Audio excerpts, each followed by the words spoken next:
नमस्कार विद्यार्थी मित्रों, तपोवन साइंस एकेडमी में हूँ गुंजन सोपारीवाला आपનું हार्दिक स्वागत करूँ छूँ। मित्रों, लास्ट विडियो लेक्चर में આપણે ઉદાહરણના દાખલા કન્ટિન્યુ કરેલા હતા। આજે આપણે જે બે ટોપિક છેલ્લો જે ટોપિક બાકી છે જૂલનો નિયમ, વિદ્યુત પ્રવાહની ઉષ્મીય અસર, તેના વિશેનો આપણે અભ્યાસ ચાલુ કરીએ। સૌથી પહેલી અગત્યની વસ્તુ એ છે મિત્રો કે આપણી પાસે આપણા ઘરમાં જ એવા બધા ઘણા બધા ગેજેટ છે કે જેમાં પ્રવાહનું વહન થાય તો એ ગેજેટ ગરમ થાય છે। જેમ કે આપણા ઘરે છે ઓવન, ઇલેક્ટ્રિક ઇસ્ત્રી, ટોસ્ટર, આ બધા ગેજેટ એવા છે કે જેમાં પ્રવાહ પસાર થાય અને એ પ્રવાહ પસાર થવાને કારણે ગેજેટ ગરમ થતું હોય છે।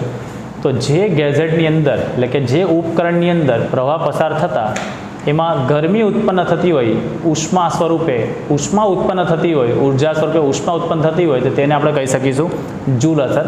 જૂલ નામના વૈજ્ઞાનિકે આ વસ્તુની શોધ કરેલી હતી। આપણે એનું સૂત્ર તારવીએ અને પાવરનું સૂત્ર આપણે તારવવાનું છે આની અંદર કે જે જ્યારે પણ કોઈ ઉપકરણની અંદર અવરોધ હોય તો એ અવરોધને લીધે કેટલો પાવર વ્યય પામતો હોય છે તેનું આપણે સૂત્રાત્મક સમજૂતી આપણે તારવીએ છીએ। ચાલો, તો મેઇન વસ્તુ समझो दीकरा, अहींया मारी पासे हूँ अहींया दोरूँ छूँ आ बैटरी एनी साथे जोड़ूँ छूँ, अहींया स्विच जोड़ूँ छूँ, साथे अहींया हूँ एक अवरोधक तार जोड़ूँ छूँ। अहींया हूँ जोड़ूँ छूँ एक अवरोधक तार जेनो आ छेड़ो छे अहींया ए अने आ छेड़ो छे अहींया बी। बराबर, आ 20 वोल्टनी बेटरी छे, आ स्विच छे, अहींयाथी प्रवाह पसार थशे, अहींया प्रवाह अंदर दाखल थशे। चलो, तो मेन वस्तु आकृति में दर्शाव्या मुजब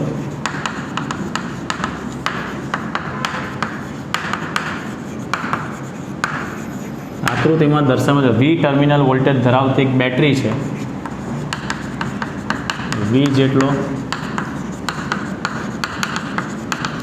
टर्मिनल वोल्टेज धरावती एक बेटरी है। एक बेटरी ने अवरोध आर साथे जोड़ेल है। हवे स्वाभाविक वस्तु है कि आनी अंदर आपने खबर है कि प्रवाहनी गति और इलेक्ट्रॉननी गति परस्पर कई दिशा में है, विरुद्ध दिशा में। प्रवाहनी गति ए धन विद्युतभारनी गतिनी दिशा में होय छे अने इलेक्ट्रॉननी गति एनी विरुद्ध दिशा में होय छे। मेन वस्तु ज्यारे पण कोईपण इलेक्ट्रॉन एनी अंदर आपणे वात करीशुं कि इलेक्ट्रॉन गति करतो करतो प्रवाह आ रीते जशे तो इलेक्ट्रॉन आ रीते तमने जोवा मळशे। प्रवाह जे दिशा में जतो होय इलेक्ट्रॉन एनी विरुद्ध दिशा में गति करशे। चलो, विद्युत प्रवाह इलेक्ट्रॉननी गतिने कारणे रचाय छे, अहींया लखी शकाय विद्युत प्रवाह इलेक्ट्रॉननी गतिने कारणे रचातो होवाथी ज्यारे आ इलेक्ट्रॉन वाहकमांथी पसार थाय वाहकमांथी पसार थाय त्यारे धन आयनो साथे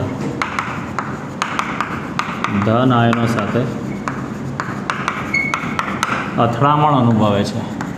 જે ઇલેક્ટ્રોન હોય એ ધન આયનો સાથે અથડામણ અનુભવે અને તેની ઊર્જાનો અમુક ભાગ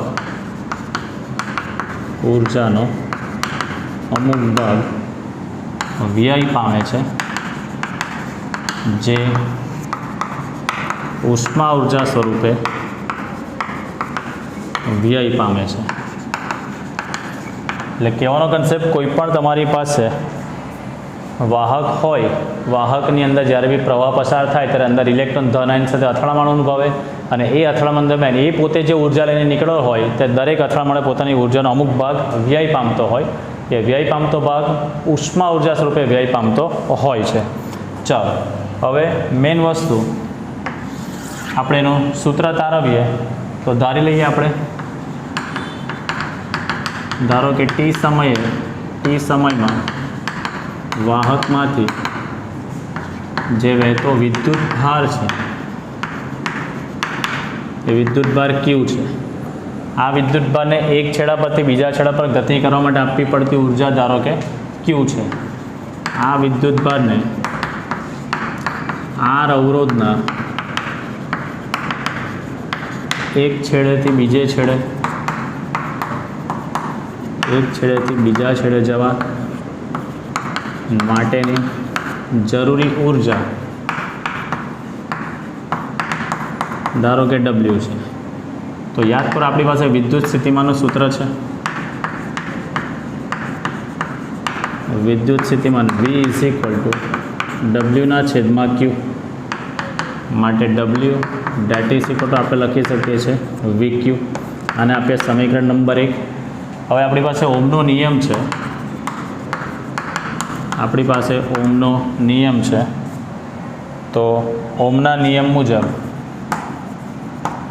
V that is equal to IR, તો આના પરથી આપણે W ઇઝ ઇક્વલ ટુ વીની જગ્યાએ હું લખું છું IR, W is equal to V Q, V is equal to IR અને ક્યુનો ક્યુ, આને આપણું સમીકરણ નંબર 2. ચાલો, તથા યાદ કરો પ્રવાહ I that is equal to Q by T, તો Q that is equal to શું લખી શકાય IT. આ ક્યુની કિંમત પણ ઉપર સમીકરણ 2માં આપણે મૂકીએ તો W is equal to IR into IT, માટે W date is equal two I²RT. ધારો કે મારે એકમ સમયમાં થતું કાર્ય, એકમ સમયમાં વ્યય પામતો પાવર અથવા ટીને તમે નીચે લઈ જાઓ, આપણી બાળક રીત જ ડબલ્યુના છેદમાં T is equal to I²R, ડબલ્યુના છેદમાં ટી એટલે કાર્યના છેદમાં સમય, એટલે આને શું કહી શકાય power, P is equal to W by T that is equal to I²R, માટે પાવરનું સૂત્ર થઈ ગયું I²R, power P that is equal to સૂત્ર થઈ ગયું I²R. આમ કોઈપણ વાહકમાં વ્યય પામતો પાવર જે છે એ હંમેશા તેના પ્રવાહના વર્ગના સમપ્રમાણમાં હોય છે. જો વાહકનો અવરોધ R અચળ હોય તો વ્યય પામતો પાવર P એ વાહકમાંથી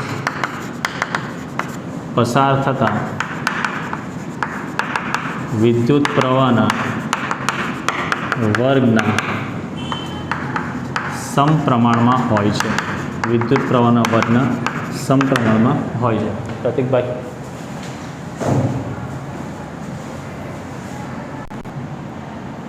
ચાલો, તો આ હતું વિદ્યુત પ્રવાહની ઉષ્મીય અસર. તો બેઝિકલી વી વોલ્ટેજ ધરાવતી બેટરીના અવરોધક R સાથે આપણે જોડીએ એટલે એમાંથી જે પ્રવાહનું વહન થાય ઇલેક્ટ્રોન એની વિરુદ્ધ દિશામાં ગતિ કરે. ઇલેક્ટ્રોન જ્યારે બી વાહકમાંથી ગતિ કરે ત્યારે ધન આયન સાથે અથડામણ અનુભવે અને દરેક અથડામણે પોતાની કંઈક ને કંઈક ઉર્જાનો વ્યય કરતો હોય. જે ઉર્જાનો વ્યય થાય તે ગરમી સ્વરૂપે બહાર ફેંકે એટલે વ્યય પામતીને ઉર્જા કહેવામાં આવતી હોય છે. તો અહીંયા આપણે સૂત્ર તારવ્યું છે. ધારો કે જે પસાર થતો પ્રવાહ પસાર થાય એ પ્રવાહ પસાર થવા માટે જવાબદાર ઘટક આપણને ખબર છે વિદ્યુત ભાર. તો મેં વિદ્યુત ભાર લીધો Q, એ એક છેડા પરથી બીજા છેડા પર જાય તેના માટેને જરૂરી ઉર્જા W હોય, બરાબર. તો વિદ્યુત સ્થિતિમાન V બરાબર W બાય Q, તો W બરાબર V Q. ઓમના નિયમ મુજબ V ઇઝ ઇક્વલ ટુ આપણે લખી શકીએ IR અને Q ઇઝ ઇક્વલ ટુ લખી શકીએ IT. તો IR ઇન્ટુ IT એટલે I²RT થઈ ગયું. એનો મતલબ કે જ્યારે બી તમે કોઈ પણ વસ્તુને T સમય સુધી તમે ચાલુ રાખો ને, જો અવરોધ હોય તો વ્યય પામતો પાવર કેટલો થાય I²RT જેટલું થતું હોય. તમને ધારો કે એકમ સમય પૂછે, એકમ સમય તો ટીને અહીંયા છેદમાં મૂકો તો W by T is equal to I²R થઈ જશે. W બાય ટી એટલે કાર્યના છેદમાં સમય એટલે પાવર કહેવામાં આવે. એટલે જો વાહકનો અવરોધ અચળ હોય તો કોઈપણ વાહકમાંથી વ્યય પામતો પાવર એ પ્રવાહના વર્ગના કયા પ્રમાણમાં હોય છે? સમપ્રમાણમાં હોય છે. આના ઘણા બધા ઉદાહરણ છે. આપણા ઘરની અંદર જ વાત કરીએ તો સાદી ભાષામાં ઇલેક્ટ્રિક ઓવન છે, ત્યારબાદ ટોસ્ટર મશીન છે, ત્યારબાદ ઇસ્ત્રી છે, ત્યારબાદ આપણે કહીએ તો વિદ્યુત હીટર છે. આ બધા જે છે એવા સાધનો છે કે જે જૂલના નિયમને ફોલો કરતા હોય છે. સિમ્પલ જેના વગર તમને ને મને ચાલતું નથી મોબાઈલ, બરાબર. એમાં પણ તમે વધારે લાંબો સમય સુધી પ્રવાહ કે ચાર્જ તમે વધારે કરો તે ગરમ થતો હોય છે. તો આ હતા જૂલનો નિયમ. અને આ જે વ્યય પામતો જે પાવર છે, જે ઉર્જા છે, તેને તમે એને ઓહમિક લોસ પણ કહી શકો છો. તેને તમે શું કહી શકો છો? ઓહમિક લોસ પણ તમે કહી શકો છો, બરાબર છે. ચાલો હવે આગળ જોઈએ આપણે નેક્સ્ટ ટોપિક. છેલ્લો આપણે જોઈએ, ચલો એક લાસ્ટ છેલ્લો સવાલ, જે નાનકડો કામનો સવાલ. લાંબા અંતરે વિદ્યુતને ટ્રાન્સમિશન કરવી હોય તો તે દરમિયાન કઈ મુશ્કેલીઓ પડે, તેનું નિવારણ શું છે? તે વિદ્યુતનું ટ્રાન્સમિશન એટલે આપણને ખબર છે કે પાવર સ્ટેશનમાંથી આપણે અહીંયા ધારો કે ભાઈ જીબીની વાત કરીએ તો કાકરાપારથી જીબી સુધી સપ્લાય લાવવામાં આવે, ત્યાંથી આપણા ઘરે ટ્રાન્સમિટ કરવામાં આવતું હોય છે, તેને ટ્રાન્સમિશન લાઇન કહેવામાં આવે. તમે લોકો આઈ થિંક આવી રીતની તારના દોરડા તમે જોયા હશે, આવા ટ્રાન્સફોર્મર વચ્ચે મૂકેલો હોય ને આવા તારના દોરડાઓ તમે જોયા હશે, બરાબર. આ પેલા પોલ છે. તો આ તાર મારફતે શું થતું હોય છે કે આ આખી ટ્રાન્સમિશન લાઇન કહેવામાં આવે, જે પાવર સ્ટેશનથી સબ પાવર સ્ટેશન પર હોય ને ત્યાંથી આપણા ઘરે આવતી હોય છે. તો એ દરમિયાન કઈ કઈ મુશ્કેલીઓ પડે અને કેટલું નિવારણ. હવે સ્વાભાવિક વસ્તુ છે, આપણને ખબર છે કે તાર હોય તો તારને પણ પોતાનો અવરોધ તો હોય જ છે ને. અવરોધ એ લંબાઈના કયા પ્રમાણમાં હોય? સમપ્રમાણમાં હોય. જેટલી તારની લંબાઈ વધારે એટલું સ્વાભાવિક વસ્તુ છે કે અવરોધ એનો મોટો. અવરોધ મોટો તો પાવરનો વ્યય વધી પણ શકે છે. એ આપણે વ્યય ઓછો કરવાનો છે, એ વ્યયને આપણે ઓછો કરવાનો છે. તો પાવર સ્ટેશનમાંથી ઉદ્ભવતા વિદ્યુત પાવરનો અતિ દૂરના સ્થળે પહોંચાડવા માટે આપણે કમ્પલસરી અતિ લાંબા વાહકતાનો ઉપયોગ કરવામાં આવે છે. અને આ ટ્રાન્સમિશન લાઇનનો અવરોધ જે છે તે ખૂબ જ મોટો હોય છે. કાયમ તો એ મેં તમને કીધું, અવરોધ એ લંબાઈના કયા પ્રમાણ હોય છે દીકરા? સમપ્રમાણમાં. લંબાઈ વધારે હશે તો અવરોધ એનો મોટો થવાનો જ છે. હવે જેટલો અવરોધ મોટો એટલે સ્વાભાવિક વસ્તુ છે કે વિદ્યુત ઉર્જાનો ઉષ્મા ઉર્જામાં પણ રૂપાંતર વધારે થાય. આગળની થિયરીમાં આપણે સૂત્ર જોઈ ગયા, પાવર P = I² R. આરની કિંમત તમારી બદલાતી એટલે બહુ મોટી હોય તો સ્વાભાવિક વસ્તુ વ્યય પામતો પાવર પણ વધી શકે છે. તો અહીંયા લખી શકાય કે જે તારનો અવરોધ છે તો ત્યાં ઓમના નિયમ અનુસાર વિદ્યુત ઉર્જાનું ઉષ્મા ઉર્જામાં પણ રૂપાંતર થાય છે. વિદ્યુત ઉર્જાનું ઉષ્મા ઉર્જામાં રૂપાંતરણ થાય છે અને પાવરનો વ્યય થતો હોય છે. હવે ધારી લઈએ આપણી પાસે કે કોઈ આર અવરોધ ધરાવતો કોઈ પણ ઉપકરણમાંથી ધારો કે વહેતો પ્રવાહ I હોય તો પાવર P = V × I. કેવી રીતે બને સૂત્ર? તો સમજો બેટા, પાવરનું બેઝિક સૂત્ર તમે ભણી ગયા છો I² R. આને હું તોડી નાખું, I × IR. IR એટલે વોલ્ટેજ તમે કહી શકો. તો પાવરનું બીજું સૂત્ર વોલ્ટેજ અને પ્રવાહના સંદર્ભમાં VI પણ તમે લખી શકો છો, બરાબર. હવે આ જે પાવર છે એ તમારે પહોંચાડવો હોય તો જરૂરી ટ્રાન્સમિશન લાઇનનો અવરોધ ધારો કે આપણે RC લઈએ છીએ, બરાબર. આ જે પાવર છે એ પાવરને તમારે ટ્રાન્સમિશન લાઇનમાંથી ટ્રાન્સફોર્મ કરવો છે તો જે ટ્રાન્સમિશન લાઇનનો અવરોધ ધારો કે RC હોય તેમાં વ્યય પામતો પાવર કેટલો? તો વ્યય પામતો પાવરનું બેઝિક સૂત્ર છે P = I² R. આરની જગ્યાએ ટ્રાન્સમિશન લાઇનનો અવરોધ આપણે લીધેલો છે IRC. હવે પાવર P = V × I છે તો અહીંયા I = હું શું લખીશું કે બેટા P/V. I = P/V. આ આઈની કિંમત અહીંયા મૂકી દઈએ. સ્ક્વેર છે એટલે લખી શકાય P² / V² × RC. ધારો કે આ આર અવરોધ ધરાવતો પાવર ફિક્સ હોય, ટ્રાન્સમિશન લાઇનનો અવરોધ ફિક્સ હોય તો વ્યય પામતો પાવર એ વોલ્ટેજના કયા પ્રમાણમાં હોય છે બેટા? વ્યસ્ત પ્રમાણમાં હોય છે. વોલ્ટેજના વર્ગના વ્યસ્ત પ્રમાણમાં. એટલે સાદી ભાષામાં આપણે પાવરનો વ્યય તમારે ઘટાડવો હોય તો અહીંયા વોલ્ટેજ શું કરવો પડે? મોટો લેવો પડે. એટલે જ્યારે બી ટ્રાન્સમિશન લાઇનમાંથી વિદ્યુતનું ટ્રાન્સમિશન કરવામાં આવતું હોય છે તો હંમેશા એ ટ્રાન્સમિશન ઊંચા વોલ્ટેજે કરવામાં આવતું હોય છે. જેટલો વોલ્ટેજ ઊંચો એટલો વ્યય પામતો પાવર એનો કેવો હશે? ઓછો. બિકોઝ બંને કયા પ્રમાણમાં છે દીકરા? અહીંયા વ્યસ્ત પ્રમાણમાં જોવા મળે છે. આમ પણ તમે જોશો તો પાવરનું મૂલ્ય હંમેશા કેવું જોવા મળતું હોય છે? અચળ જોવા મળતું હોય છે, બરાબર. તો મેઇન વસ્તુ, જો વોલ્ટેજ તમારો ઊંચો હોય તો પ્રવાહનું મૂલ્ય ઓટોમેટિકલી કેવું હોય? નીચું હોય છે. કેમ? તો પાવરનું સૂત્ર P = V × I. સમજો, પાવરનું બેઝિક સૂત્ર V × I. ધારો કે મારે જવાબ 100 જ લાવવાનો છે. વોલ્ટેજ જો હું 100 લઉં તો પ્રવાહ મારે 1 લેવો પડે. જો વોલ્ટેજ હું 50 લઈશ તો આ મારે 2 લેવો પડે. આ 25 લઈશ તો આ મારે 4 લેવો પડે. કેવાનો કન્સેપ્ટ છે? વોલ્ટેજ ઘટાડો તો પ્રવાહ વધારવો પડે અને પ્રવાહ તમે વધારતા હો તો વોલ્ટેજ તમારે ઘટાડો. કે ઇન શોર્ટ કે વ્યય પામતો પાવર જે છે એ તમારે ઓછો કરવો હોય તો ખૂબ જ ઊંચા વોલ્ટેજે તમારે ટ્રાન્સમિશન કરવામાં આવતું હોય છે. અને એના માટે જે ટ્રાન્સફોર્મર નામની એક ડિવાઇસનો ઉપયોગ થતો હોય છે. ટ્રાન્સફોર્મર જે તમે ભણશો ચેપ્ટર નંબર 8માં. તો મેઇન વસ્તુ તમારે એના માટે સ્ટેપ 3 પ્રકારના ટ્રાન્સફોર્મર આવતા હોય છે. ટ્રાન્સફોર્મર એટલે સાદી ભાષામાં આપણા ઘરની આસપાસ તમે કોઈ ડીપી બોક્સ જોયું હોય તો તમને કદાચ ખબર પડતી હશે, બરાબર. તો આની અંદર જે ટ્રાન્સફોર્મર વપરાય છે તેનું નામ છે સ્ટેપ ડાઉન ટ્રાન્સફોર્મર.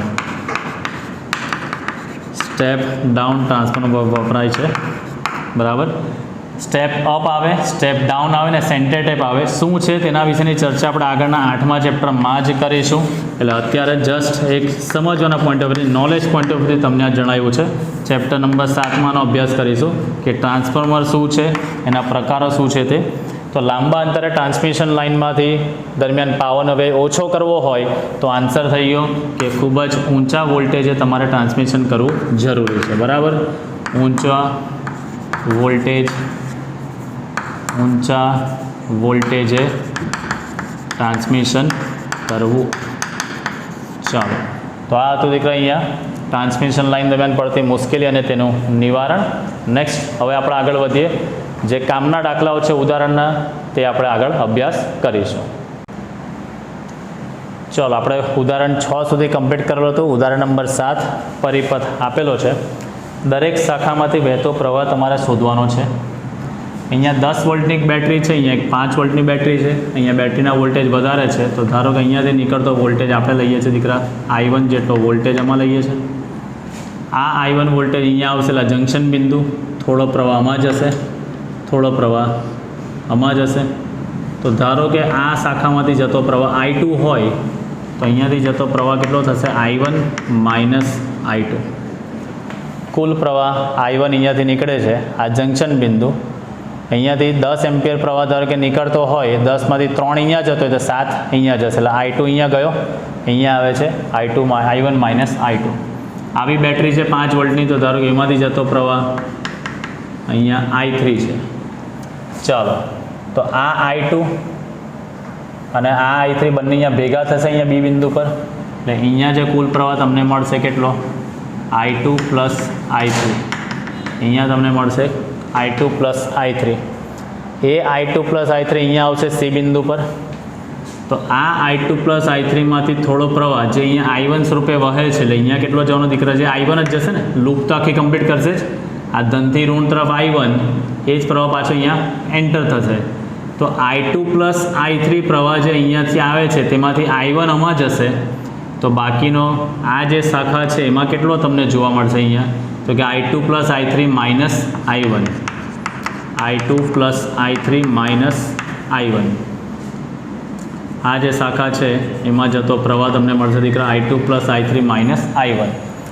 આ I1 નીકળો અહીંયા, I2 અહીંયા ગયો, I1 માઇનસ I2. આ I2 અને આ બેટરીમાંથી નીકળતો પ્રવાહ I3 બંને ભેગા થશે, એટલે I2 પ્લસ I3. એ I2 પ્લસ I3 અહીંયા આવશે, એટલે સી બિંદુ પર થોડો પ્રવાહમાં જશે, થોડો નીચે. તો ધારો કે અહીંયાથી જતો આ શાખાનો પ્રવાહ I1 છે, તો એમાંથી જતો પ્રવાહ I1 જ હશે, તો બાકીનો કેટલો જશે અહીંયા? I2 plus I3 minus I1 અહીંયા આવશે. ચાલો, હવે આ I2 plus I3 minus I1 અને I1 માઇનસ I2 અહીંયા ચેક કરો. અહીંયા I1 ધન છે, અહીંયા I1 ઋણ છે, કેન્સલ થશે. અહીંયા I2 ઋણ છે, અહીંયા I2 ધન છે, કેન્સલ થશે. એટલે એ બાકીનો પ્રવાહ ફરી પાછો અહીંયા કયો આવશે બેટા? I3 એમાં પસાર થશે. ચેક કરો, આ I2 ધન, I2 ઋણ, કેન્સલ. I1 ઋણ, I1 ધન, કેન્સલ. બાકી વધ્યું I3, એ બહાર નીકળશે. જુઓ, આ લૂપમાં I3 જ પ્રવાહ આખો ફરતો તમને જોવા મળશે. આ રીતે પ્રવાહનું વિભાજન તમને અહીંયા જોવા મળશે. ચલો, હવે આપણે આની અંદર કિર્ચોફના નિયમો આપણે વાપરીશું. તો પહેલાં આપણે લૂપ લઈએ છીએ ADCA. હું લઉં છું અહીંયા લૂપ ADCA માં KVL વાપરતા. ચલો, મુસાફરીની દિશા અને પ્રવાહની દિશા A થી D, મુસાફરી પણ A થી D, પ્રવાહ પણ A થી D, બંને સમાન, તો લખી શકાય આગળ -4 કૌંસમાં I1 માઇનસ I2. ચલો, A થી D આવી ગયા. હવે D થી C, તો મુસાફરી D થી C છે, પણ પ્રવાહ આપણો જુઓ C થી D છે, એટલે વિરુદ્ધ દિશા તો આપણે લખી શકીશું પ્લસ અવરોધ છે 2, અને એમાં પ્રવાહ છે I2 plus I3 minus I1. ચલો, ત્યારબાદ અહીંયા આપણે જઈશું. તો મુસાફરી છે આપણી C થી A અને પ્રવાહ પણ C થી A, સમાન દિશા, એટલે માઇનસ અવરોધ છે 1 અને પ્રવાહ છે I1, એટલે 1 I1 ઇક્વલ ટુ મુસાફરી કમ્પ્લીટ કરતાં બેટરીનો છેડો આવે છે ઋણ, એટલે લખી શકાશે અહીંયા -10. લખી શકાશે અહીંયા -10. ચલો, હવે સાદુરૂપ આપણે આપીએ આનું. આ અંદર મલ્ટીપ્લાય કરો એટલે -4 I1 minus minus plus 4 I2 plus 2 I2 plus 2 I3 minus 2 I1 minus I1 equal to -10. ચલો, સાદુરૂપ આપીએ પહેલાં આપણે I1 વાળા. तो -2i1 ने बीजो एक -3 ने आ 4 -7i1 चलो -7i1 ત્યારબાદ 4i2 प्लस बीजा 2i2 એટલે +6i2 plus 2i3 that is equal to -10 side उल्टावी दो એટલે -7i1 ने आ बाजू लाવો એટલે +7i1 प्लस 6i2 आ बाजू आवशे એટલે -6i2 प्लस 2i3 आ बाजू आवशे એટલે -2i3 इक्वल टू -10 ने पेली बाजू लई जाओ એટલે 10 समीकरण नंबर 1 आने आपी दईए छे आपणे समीकरण नंबर 1 चलो एक लूपનું કામ પતી ગયું હવે આપણે આગળ જોઈએ બીજી લૂપ આપણે લઈશું અહીંયા તમે જોઈ શકો છો A B C A તો હવે આપણે લઈએ છીએ ફરી પાછી loop A B C A માં KVL વાપરતા चलो A थी B मुसाफरी A थी B प्रवाह पण A थी B समान दिशा એટલે -4 અને પ્રવાહ છે એનો I2 चलो B थी C मुसाफरी B थी C प्रवाह पण B थी C એટલે -2 I2 plus I3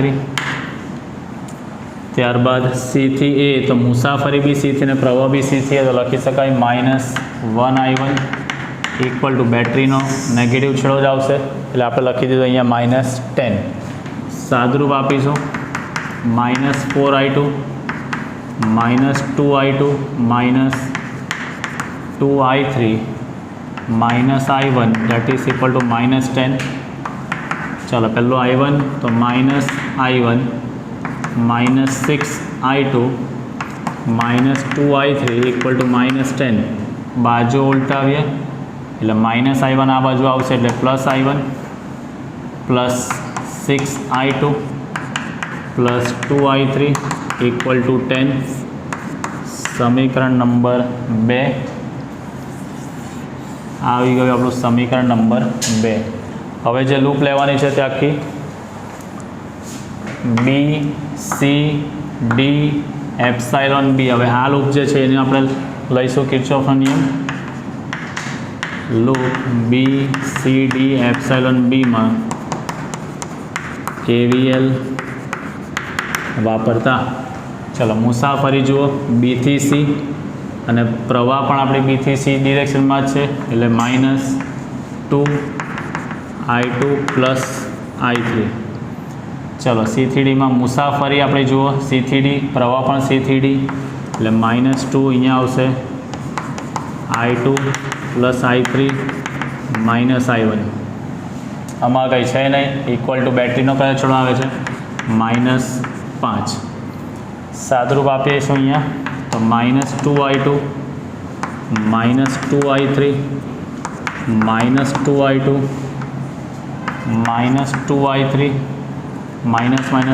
+2i1 equal to -5 चलो पहला i1 वालू लखीशू तो 2i1 आ 2i2 ने 2i2 એટલે -4i2 -2i3 -2i3 -4i3 equal to -5 चलो थी गयो अँ आमांथी 2 कॉमन एंड कैंसल कर दूँ तो आ थी जाए i1 -2i2 -2i3 equal to -2.5 2 वडे भागाकार करेलो है अँ समीकरण नंबर 3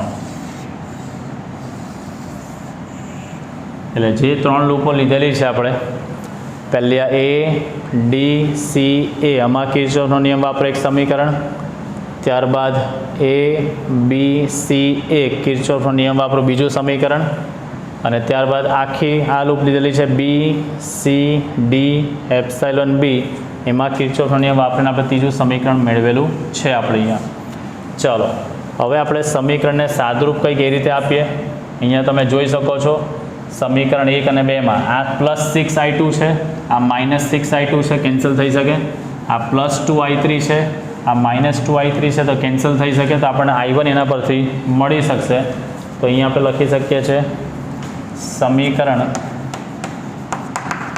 1 અને 2 નો લોપ કરતા સમીકરણ 1 અને 2નો લોપ કરતા સમીકરણ 1 છે 7i1 -6i2 -2i3 = 10.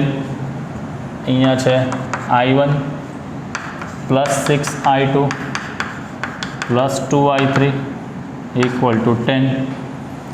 ચલો, તો આ +6i2 -6i2 કેન્સલ, આ કેન્સલ, એટલે 8i1 = 20. તો i1 = 20/8. તો આનો જવાબ આવશે 4 × 5 = 20 અને 4 × 2 = 8, 5/2 એમ્પિયર. આ i1નો જવાબ આવી ગયો આપણો 5/2 એમ્પિયર. ચલો, હવે આપણે નેક્સ્ટ આગળ હજી સિમ્પ્લિફાઈ કરીશું.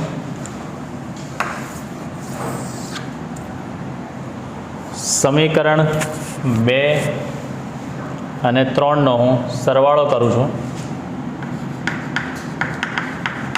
સમીકરણ 2 અને 3નો સરવાળો આપણે કરીએ અહીંયા. ચલો, તો મેઇન વસ્તુ 2 + 3 એટલે i1 +6i2 +2i3 = 10. અને સમીકરણ 3 છે i1 -2i2 -2i3 = -2.5. ચાલો, સરવાળો આપણે કરીશું. તો i1 + i1 આપણને મળશે અહીંયા 2i1 પ્લસ 6માંથી 2 જાય તો 4i2, આ +2i3 -2i3 કેન્સલ, 10માંથી 2.5 જાય એટલે કેટલા રહેશે 7.5. i1ની કિંમત આપણી પાસે છે ને 5/2, તો 2i1ની જગ્યાએ 5/2 + 4i2 = 7.5. એટલે 4i2 આ 2 કટ એટલે 5 + 5ને બીજી બાજુ લઈ જાઓ એટલે 7.5માંથી 5 જશે એટલે રહેશે 2.5. એટલે i2 = 2.5/4. એટલે આ લખી શકાય 25/40. કેટલો જવાબ આવશે 5 × 5 = 25 ને 5 × 8 = 40. એટલે આ આવી ગયો આપણો જવાબ i2નો જવાબ. i1 આવી ગયો, i2 આવી ગયો, હવે i3 બાકી છે. ચલો, તો આપણે સમીકરણ નંબર કોઈ પણ એક લઈ લઈએ. સમીકરણ નંબર 2 પરથી ચલો, i1ની કિંમત આવી છે તમારી 5/2 + 6, i2ની જગ્યાએ 5/8 + 2i3 = 10. તો 5/2 પ્લસ 2 તાલી 6 ને 2 ચોક 8 એટલે 5/4 વત્તા 2i3 = 10. આ +10 ને આ બાજુ, ચાલો એને છેલ્લે જ સાદરૂપ આપીશું આપણે, અથવા તો 2i3 = 10 -5/2 -5/4 માટે આ 2i3 = અહીંયા 4 લસા તો 10 ચોક 40, અહીંયા 2 વડે એટલે 5 × 2 = 10, અહીંયા 5, 40માંથી 10 જાય એટલે 30, 30માંથી 5 જાય તો 25, 25/4. આપણે i3 શોધવાનો છે તો 2ની નીચે મૂકી દો અહીંયા, એટલે 25/8 એમ્પિયર એનો i3નો જવાબ. i3 = 25/8. ચલો, તો i1, i2 અને i3ની કિંમત તમારે આ રીતે શોધવાની હતી, જે તમે અહીંયા શોધેલી છે. i3નો જવાબ ચેક કરી લો. 4 × 40, અહીંયા 2 એટલે 5 × 2 = 10, અહીંયા 4 × 1 = 4. સાદુરૂપ i3નો જવાબ છે અહીંયા 15/8. ચાલો, અહીંયા કરેક્શનની દીકરા અહીંયા 5 તાલી થશે, આ 15 આપણે લખ્યું છે 5/4, જે કરીશું અહીંયા 15/4. બરાબર. તો હવે અહીંયા થશે અહીંયા આ 10 -5/2 -15/4. તો અહીંયા 4 લસા તો 10 ચોક 40, અહીંયા 2 વડે ગુણીશું એટલે 5 × 2 = 10, અહીંયા તો 4 છે એટલે કેટલા આવશે અહીંયા 15. 40માંથી 10 એટલે 30, 30માંથી 15 જાય તો અહીંયા જવાબ આવશે દીકરા 15/4. 2 અહીંયા ગુણાશે એટલે 15/8. તો અહીંયા કરેક્શન 5 તાલી 15 જે અહીંયા રાઉન્ડ કરું છું that is a correction portion છે, બરાબર. એ ચેન્જ કરીને ફરી પાછું તમારે જાતે કમ્પ્લીટ કરવાનો રહેશે. તો આ તો ઉદાહરણ નંબર 7. 3 લૂપ બને છે દીકરા. 3 લૂપમાં કિર્ચોફને વાપરીને સમીકરણની અંદર લોપ કરીને તમારે પ્રવાહ દરેકનો મેળવવાનો છે, બરાબર. ચાલો નેક્સ્ટ આગળ વધીએ. નેક્સ્ટ ઉદાહરણ નંબર 9. 1 મીટર બ્રિજમાં બિંદુ એ થી, એટલે આપણો અહીંયાનો બિંદુ તમને ખબર છે દીકરા કે આ બિંદુ આપણું એ કહી શકાય ને અહીંયા જે છે તે બિંદુ આપણું આ સી. બિંદુ એ થી 33.7 સેન્ટીમીટર આગળ તટસ્થ બિંદુ તમને મળે છે. એટલે પહેલાં તમને તટસ્થ બિંદુ મળે છે 33.7 સેન્ટીમીટર અંતર. તો અહીંયા લખી શકાય પ્રારંભમાં L1 is equal two 33.7 centimetre. તો આના પરથી આપણને L2 કેટલો મળી શકે? તો 100 માઇનસ L1 આપણે કરીએ તો 33.7 100માંથી તમે બાદ કરો એટલે 66.3 સેન્ટીમીટર તમને મળશે. હવે એવું કીધું છે, હવે જો એસને સમાંતર, એટલે પહેલાં અહીંયા એસ સાથે કંઈ નહીં હતું, હવે એસને સમાંતર 12 ઓહ્મનો જો અવરોધ જોડવામાં આવે તો સમતોલન બિંદુ તમને જે 33.7 પર મળતું હતું તે હવે 51.9 પર મળે છે એવું તમને કીધેલું છે. તો આર અને એસ બંનેના મૂલ્યો તમારે શોધવાના છે, આર અને એસના મૂલ્યો. ચાલો તો દાખલાનું સોલ્યુશન કરીએ. પ્રારંભમાં અહીંયા એસ એકલો છે તો અહીંયા લખી શકાય પ્રારંભમાં માત્ર એસ અવરોધ હોય ત્યારે સમતુલન બિંદુ મળે એટલે આપણી પાસે શરત છે ને, R by S is equal to L1 by L2. R by S that is equal to L1 by L2. ચાલો આરનું મૂલ્ય કે એસનું મૂલ્ય તમને કોઈ આપેલું નથી એટલે R by S that is equal to L1 33.7 અને L2 છે 66.3. આને નામ આપી દઉં છું હું સમીકરણ નંબર 1. હવે તમને એવું કીધેલું છે એસની સાથે સમાંતરમાં 12 ઓહ્મનો અવરોધ. આકૃતિ પરથી વિઝ્યુલાઇઝ કરીએ. અહીંયા આની જોડે હવે સમાંતરમાં અહીંયા આ 12 ઓહ્મનો અવરોધ જોડેલો હોય, આ બીજી શરત છે, બરાબર. તો અહીંયા લખું છું હવે એસ સાથે સમાંતરમાં 12 ઓહ્મનો અવરોધ જોડતા.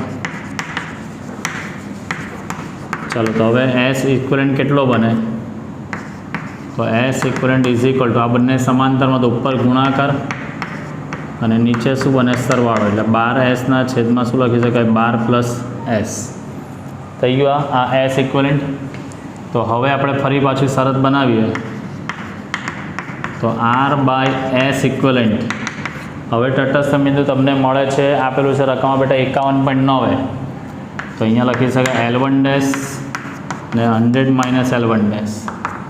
તો R અપોન એસ ઇક્વિવેલન્ટની જગ્યા હું લખું છું 12S upon 12 + S is equal two 51.9 છેદમાં 48.1.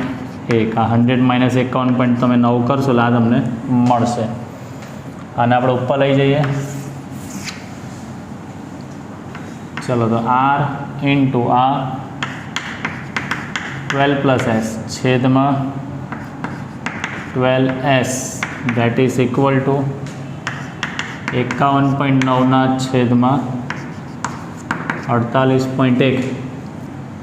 ચાલો આ R બાય એસ લખું છું અહીંયા. આ R બાય એસ ગુણ્યા આ 12 + S ઇઝ ઇક્વલ ટુ આને ઉપર લઈ જઈએ અથવા તો આ 12 ઉપર લઈ જાઉં છું એટલે 51.9 ગુણ્યા 12 છેદમાં 48.1.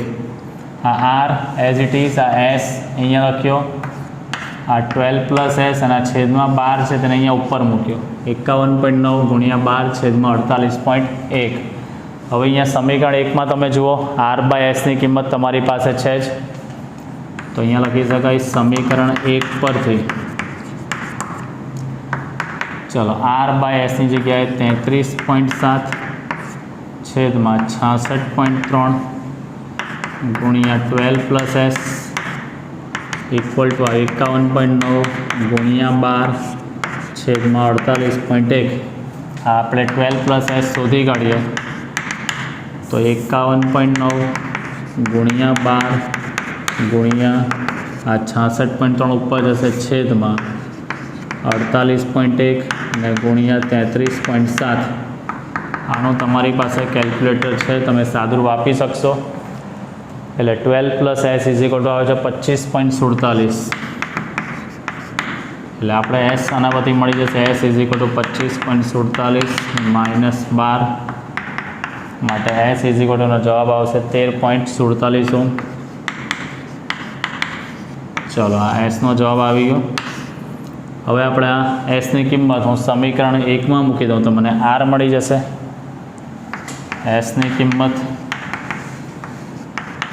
સમીકરણ 1માં મૂકતા ચલો સમીકરણ 1 r બાય s ની જગ્યાએ 13.47 = 33.7 ના છેદમાં 66.3. ચાલો માટે r આને ઉપર લઈ જઈએ એટલે 33.7 છેદમાં 66.3 ગુણ્યા 13.47. સાદુરૂપ આપતા આરનો તમને જવાબ મળે છે 6.86 ઓહ્મ. 6.86 ઓહ્મ. તો મેઇન વસ્તુ અહીંયા દાખલામાં નવું કંઈ નહીં હતું. સંતુલિત અવસ્થા 2 વખત આપેલી હતી. પહેલાં s એકલો હતો તો આરના છેદમાં s = L1/L2 એના પરથી એક સમીકરણ ડિઝાઇન થઈ ગયું. હવે sની સાથે સમાંતરમાં 12 ઓહ્મનો અવરોધ જોડવામાં આવે છે તો 12 ઓહ્મનો અવરોધ જોડીએ તો આનો સમતુલ્ય અવરોધ પહેલાં આપણે શોધ્યો અને એ સમતુલ્ય અવરોધ શોધાઈ ગયા બાદ ફરી પાછું સંતુલિત અવસ્થામાં r/s = L1/100 - L1 પણ એ વખતની લંબાઈને આપણે L1 ડેશ લીધી છે. r as it is s ઇક્વલન્ટની આ કિંમત જે આપણે મેળવી છે તે L1 ડેશ તમને આપેલું છે કે હવે નલ પોઈન્ટ તમને 51.9 પર મળે છે.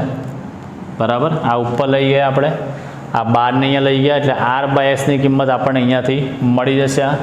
એટલે r/s 12 + s 51.9 ગુણ્યા 12 છેદમાં 48.1 r/s ની કિંમત સમીકરણ 1 પરથી આપણને મળશે. તો 12 + s બરાબર આ કિંમત, એના પરથી s મળી ગયો. sની કિંમત સમીકરણ 1માં મૂકતા આપણને rની કિંમત મળે છે. તો દાખલો ઘણો સરળ હતો દીકરાની અંદર. ડાયાગ્રામ પરથી સમજીને સંતુલિત અવસ્થા જે આપેલી છે તે ધ્યાનમાં રહીને કરો તો દાખલાનો જવાબ ઇઝીલી મળી શકે છે.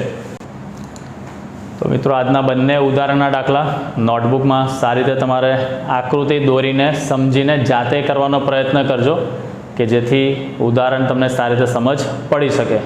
બરાબર. અને ચેપ્ટરની થિયરી પોર્શન આપણો ટોટલી કમ્પ્લીટ થઈ ગયો છે. નેક્સ્ટ વિડીયો લેક્ચરની અંદર આપણે જે બાકીના ઉદાહરણો છે તે કમ્પ્લીટ કરીને ચેપ્ટરની પૂર્ણાહુતિ આપીશું. તો મળીએ આપણે ફરી પાછા નેક્સ્ટ વિડીયો મિટિંગમાં. ત્યાં સુધી જય હિન્દ, જય ભારત.